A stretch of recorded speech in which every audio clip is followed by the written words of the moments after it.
सुप्रभात बच्चों। आज का जो हमारा नया टॉपिक है वह है व्याकरण का जो महत्वपूर्ण टॉपिक है अल्पप्राण और महाप्राण। हिंदी व्याकरण में इसका बहुत ही ज़्यादा महत्वपूर्ण रोल है। बहुत ज़्यादा महत्वपूर्ण टॉपिक है यह अल्पप्राण और महाप्राण। जो अल्पप्राण है, देखिए अल्पप्राण किसे कहते हैं? जिन वर्णों के उच्चारण में मुख से कम श्वास निकलती है उन्हें अल्पप्राण कहते हैं। यानी कि जिन वर्णों को बोलते समय हमारे मुंह से कम हवा निकलती है उन्हें अल्पप्राण कहते हैं। अब दूसरी परिभाषा देखिए यहाँ पर महाप्राण की। जिन वर्णों के उच्चारण में मुख से ज़्यादा हवा निकलती है, यानी कि उच्चारण करते समय बोलते समय ज़्यादा हवा निकलती है, उन्हें महाप्राण कहते हैं। ठीक है, अल्पप्राण और महाप्राण की परिभाषा तो हमने जान दी। अब एक बार इनकी ट्रिक देख लेते हैं कि आखिर ये होते क्या है। ठीक है, अल्पप्राण प्रत्येक वर्ग का पहला, तीसरा और जो पांचवा वर्ण होता है वह अल्पप्राण कहलाता है। ठीक है, हमने इससे पहले पढ़ गए थे कि व्यंजन कितने प्रकार के होते, व्यंजनों के अलग अलग प्रकार। स्पर्श व्यंजन पढ़ा था, उसको हमने 5 भागों में बांटा था: क वर्ग, च वर्ग, ट वर्ग, त वर्ग और प वर्ग।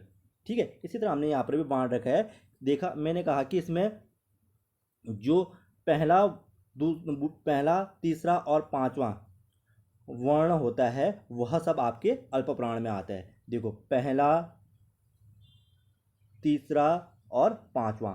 क वर्ग का पहला क, तीसरा ग और पांचवा वर्ण ङ। ठीक है, इसी प्रकार अन्य के भी देखिए आप, अन्य के भी आप इसी तरह कीजिए। च वर्ग का पहला, ये सारे हो गए, तीसरे ये सारे हो गए, और जो आपका लास्ट में बचा आपका पांचवा, ये क, च, ट, त और प, ग, ज, ड़, द और ब। उसी तरह आपका पांचवा जो वर्ण होंगे वो सारे आपके अनुनासिक होंगे, नासिक होंगे। ठीक है, ये आपके अल्पप्राण में आते हैं। अल्पप्राण में इनके अलावा आप और चीज़ भी देख सकते हैं। इनके अलावा आपके अल्पप्राण में अंतस्थ व्यंजन भी आते हैं। अंतस्थ व्यंजन भी पढ़े थे हमने, य, र, ल, व। ठीक है, य, र, ल, व भी आपके किस में आते? आपके ये आते सारे अल्प प्राण में। ठीक है, अब देखिए महाप्राण। महाप्राण की भी एक बार ट्रिक देख लीजिए। महाप्राण, अभी अल्प प्राण हमने कहा कि जो पहला, तीसरा और पांचवा वर्ण होता है वह अल्प प्राण होता है। अब इसके अलावा जो बचे वह सब आपके क्या हो जाएंगे? महाप्राण। देखो, दूसरा छोटा और हमारा कौन सा छोटा? चौथा छोटा। ठीक है, ये सारे आपके किस में आ गए? महाप्राण में। अगर आपके एग्जाम में कभी आता है, बताइए कि जो आपका ख है वह आपका अल्पप्राण है या महाप्राण? हमने ट्रिक पढ़ रखी है, पहला, तीसरा और पांचवा। ट्रिक एक बार ट्रिक को समझिए। पहला, तीसरा, पांचवा, ये सब आपके अल्पप्राण। ठीक है, ये क्या हो गया? अल्प प्राण। अल्प माने कम। ठीक है, प्राण माने बोलने में जो सांस ली जाती है उसको कहा जाता है। जिनको बोलने में कम समय लिया जाता है उनको अल्पप्राण कहते हैं। उसी प्रकार महाप्राण। अब महाप्राण में मैंने कहा है कि ख बताइए किस में आता है, तो किसी भी वर्ग का दूसरा है, ये दूसरा और चौथा आपका महाप्राण होते हैं। तो ये ख दूसरे में आ रहा है, तो ये क्या हो जाएगा आपका? महाप्राण। सिंपल सा है, महाप्राण हो गया ये। ठीक है, ये हो गया आपका अल्पप्राण और महाप्राण। अब इसके बाद हम दूसरी चीज पढ़ते। इसी में एक चीज और आती है हमारी, सघोष और अघोष। ठीक है, अघोष वर्ण और सघोष वर्ण, इनको पढ़ते हैं हम। देखिए, सबसे पहले इनकी परिभाषा ही देख लेते हैं एक बार कि जो अघोष वर्ण होते हैं, अघोष जिन वर्णों के उच्चारण में, ठीक है, जिन वर्णों के उच्चारण में स्वर यंत्रियों, एक मिनट, देखिए, जिन वर्णों के उच्चारण में स्वर यंत्रियों में कंपन नहीं होता उन्हें अघोष कहते हैं। यानी कि जब हम किसी वर्ण को बोलते हैं और हमारे मुंह में कोई कंपन नहीं होती है, ठीक है, तो उनको क्या कहते हैं? अघोष कहते हैं। और इसके लिए ट्रिक, प्रत्येक वर्ग, अभी वर्ग पढ़ा था हमने, प्रत्येक वर्ग का प्रथम और द्वितीय जो वर्ण होते हैं और उसके अलावा श, श और श, ठीक है, ये तीनों स भी आपके अघोष में आते हैं। एक बार हम इसको अभी अच्छी तरह देख लेंगे। उससे पहले हम दूसरा जो व्यंजन है वह पढ़ते हैं, सघोष।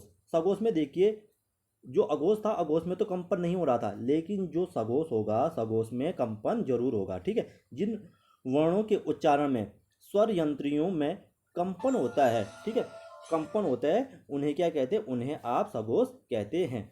देखिए इसकी ट्रिक, तीसरा, चौथा और पांचवा जो वर्ण होते हैं वह आपके सघोष होते हैं। इसके अलावा य, र, ल, व और ह भी आपका क्या होता है, सघोष होता है।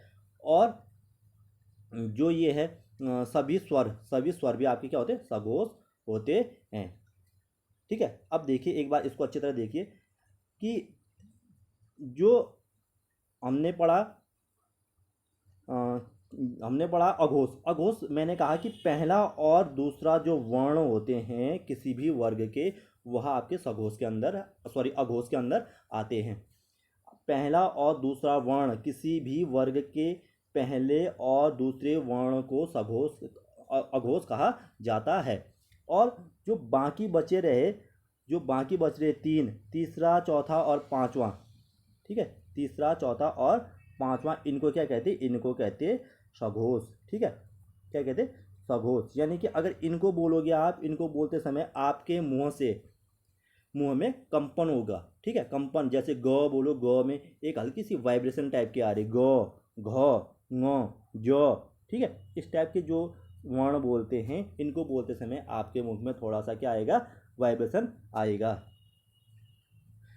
ठीक, तो इसके बाद अब हम पढ़ते, देखिए इसके अलावा मैंने एक चीज़ और बताई आपको कि जो य, र, ल, व और ह है, और अ, आ, ई सभी स्वर आपके सघोष के अंदर आते हैं। ठीक है, और जो आपके अघोष है, अघोष में आपका सौ, सौ और सौ, तीनों सौ आते हैं, और पहला और दूसरा वर्ण आता है। कभी कभी आपके एग्जाम में पूछा जाता है कि अघोष वर्ण कितने होते हैं। ठीक है, अघोष वर्ण कितने होते हैं, कभी कभी आपके एग्जाम में पूछ दिया जाता है। ठीक है, कभी कभी ये पूछता है, तो देखिए कि जो हमारे उसमें जो दिया रहता है आपको सघोष, ठीक है, अघोष दिया रहता है, अघोष में कितने वर्ण होते हैं, एक बार आप देख लीजिए, इनको काउंट कीजिए तो कितने होते हैं ये, एक क ख, 1 2 3 4 5 6 7 8 9 10, 10 हो गए। 10 के अलावा आपको मैंने ये बताया था कि जो तालु विस्वा होता है, मूर्धन तिस्सा होता है, और जो दंत तिस्सा होता है, इन तीनों के ना 10 और 10 3 13। तो बताइए कि आपके जो अघोष है वह कितने होते, अघोष 13 होते, और जो बाकी बचे होते वह आपके क्या कहलाते, सघोष कहलाते हैं। यह वीडियो आपके लिए बहुत ज़्यादा महत्वपूर्ण थी, आपके कभी भी एग्जाम में पूछा जाता है, तो इसे एक बार ध्यान से देखिए। धन्यवाद। अगर कोई डाउट हो तो आप कमेंट करके ज़रूर बताइए। Thank you.